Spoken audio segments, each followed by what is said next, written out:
My name is Huma Qureshi, and this is an extract from my short story Waterlogged, which appears in my collection Things We Do Not Tell the People We Love.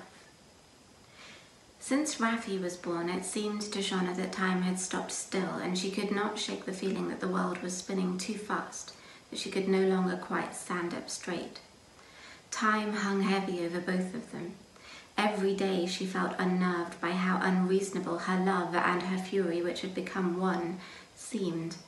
She spent most days feeling stunned, aware only of a sort of rage swirling loose inside her like a rainstorm gathering speed, and it frightened her to think of what might happen if she were to let it implode. When Rafi was born, Shauna was astonished by how thin he was. He was more pink than brown, new-skinned and slippery like a fish in her hands. Sometimes she was so overwhelmed by the details of him, his violet eyelids, the waning crescent of his stomach, the constellation of smudged birthmarks that spanned the small of his soft back, that it brought tears to her eyes when she least expected it. She adored Rafi with a crushing force that sometimes frightened her. It wasn't a question of her love for him. It was only that there were other things about her too. She was terrified of falling through the cracks, and that no one would even notice. Outside, the air was plump, swollen with rain. Cold drops shimmered down on Shauna's face, tingled with the salt of her tears. She had left her raincoat inside their room, high up on the third floor. She had not exactly intended to leave. It was only that she had heard what Gregory had said, and she had felt the walls closing in. She hadn't really thought it through. Their room was 3 flights up, but the front door was standing right there just as she came out of the dining room, offering a chance to slip away.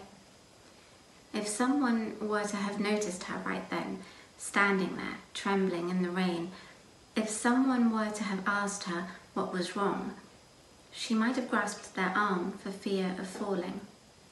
She might have told them that some days her sadness felt as unbearable as the end of a sort of beautiful film that left her heart aching, and that what made it worse was that she didn't exactly know why, because, you see, she had this baby, this beautiful, perfectly formed baby, and she loved him so very, very much. Or she might have said that she just needed to breathe, that she had just needed some space from her husband. Sometimes he could be a little intense, and then she'd have laughed it off with a shrug. Or else she might simply have said that she was just tired, just very, very tired, that was all. She crossed the road and stood at the corner of the street, not really knowing which way to turn. The road seemed endless, large stone houses that all looked the same set back from the road, windows covered with pleats of lace. Shauna turned this way and that, but she could see nothing up ahead. This was not the sort of place she might find a cafe in which to sit and compose herself, gather her thoughts. Her hair soaked into thick strips that stuck to her face, and she pulled the cuffs of her jumper over her wrists. She wouldn't stay out here for long, she knew that. She couldn't possibly. She knew that in a few moments she would walk back to the bed and breakfast, because it was raining, because there was nowhere else for her to go. She felt her nose running and wiped it with her cuff, and at the same time she suddenly felt the sensation of her breasts filling up with milk as if by magic. Just a minute, she said to herself. She would leave in just a minute. But still, she looked around blindly through the rain, searching for someone to tell.